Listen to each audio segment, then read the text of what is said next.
Although he may not look the part, this peaceful-looking young man was one of the greatest fighters to ever come out of Hong Kong. He was legendary Wing Chun master Ip Man's go-to guy whenever a rival school issued a challenge. He was the one who provided the primary instruction to a young Bruce Lee and was his coach in challenge matches. And he was the king of Beimo, or challenge matches, taking on all comers, anytime, any place. Participating in, by some estimates, over 100 such encounters, without a single loss. He was known as the man who did his talking with his hands, and his name was Wong Shun Leung.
Malaysia. 40 minutes from the nation's capital city of Kuala Lumpur lies the town of Seremban, population 372,917. It is within Seremban that a special event is taking place. It is a gathering of students of Wong Shun Leung, a man described by Bruce Lee's first student, Jesse Glover, as the best Wing Chun man in the world. Although Wong has been dead for over 17 years, people from all over the world have gathered in Seremban to share knowledge and techniques that were passed on to them directly from the late martial arts master.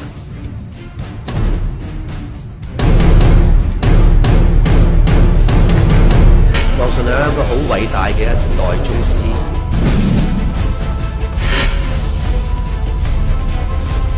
其實呢個係好難得，以往從來未試過㗎。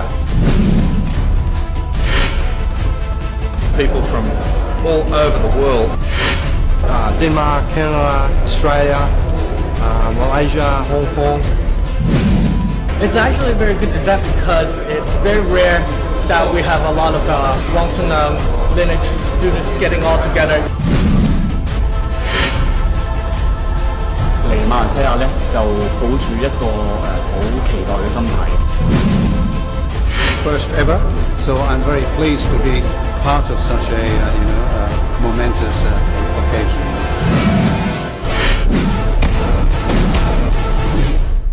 Fantastic.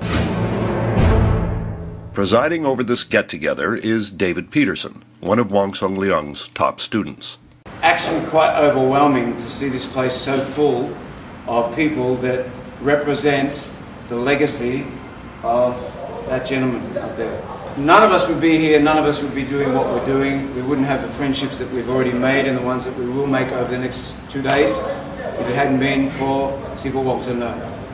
And his efforts to take people like me and John and all the other presenters and help us and craft us and mentor us to where we are now is what it's all about. Had he not done that, had he not been the incredible man that he was, we'd have nothing to show you and you'd have nothing to practice. So really the true credit and why we are here is to celebrate Wong Shun Leung. So first and most importantly, thank you so much from the bottom of my heart for being here.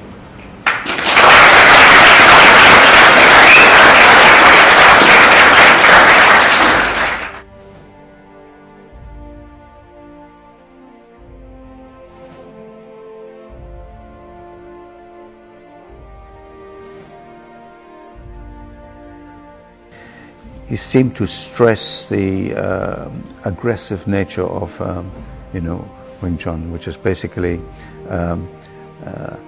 attack and don't let up. Make sure you win the fight. Make sure you keep the attacker at bay by launching attacks. Just shortly before I left Hong Kong was my last meeting with Sifu, and I remember expressing my concern that I would find it difficult to train with more experienced people than I. Just had this impression that everybody else was more experienced than I. And Wong thought about it for a few seconds, and then he said, not to worry. Doesn't matter how more experienced or skilled these people that Rolfo meet with. Whatever happens, just attack. Just attack. Don't worry about the skill. Don't worry about your lack of experience and skill. Just attack. And that made quite an impression on me. It's a very good fighter. Most of his fights, according to the eyewitnesses that are still alive to talk about it, said that they were over within 2 or 3 punches because he just went straight to the job, bang, bang, bang, and it was over. In his experiences outside of Baimo, he had a couple of very close calls where he was attacked for reasons because of other people, not because of himself. And on one of those occasions, he was with a friend who had run up some pretty serious gambling debts, and the mob, the local triad group that he'd borrowed the money from, came looking to collect their debt. And my Sifu was with him at the time, this particular guy, and when they came in with knives and sticks and steel bars and whatever else they could put their hands on. And under normal circumstances, my Sifu always told us if there's an attack by weapons, the best way to deal with it is to run away. He was a realist in that regard. He wouldn't teach people self-defense against weapons because his attitude was, I don't want my students to learn how to die. However, he always said that if it did happen, you need to fight like your life depends on it, because it absolutely does. And so you have to go straight for the closest opponent, put him down, be aware of any weapons and get the hell out of there. So on this occasion, he had to put that thought process into real life application because he had to protect his friend. If he had to run away, his friend probably would have been beaten to death or worse. So he did what he normally wouldn't do. He moved first and moved into the attackers because he wanted to cut them off from getting to his friend.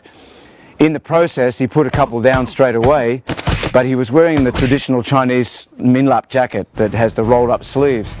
And as he was moving in on the guy, one of the people in front of him, that fella grabbed his arm and the sleeve covered his hand. So the guy had a good grip on his arm and dragged him in. And in the process, slashed downwards with a knife at the same time. Sifu luckily and instinctively brought his arm forward defensively, and to the day he died, he had a very visible scar in his forearm where the knife had passed down across his arm, and there was a fine one between his eyes where the blade had come down and just missed cutting anything vital. He immediately dispatched that guy, grabbed his friend and started running. And when they got out into the street, his friend ran one way and he ran the other way, and they chased Sifu because he'd already put 2 or 3 of the guys on the ground.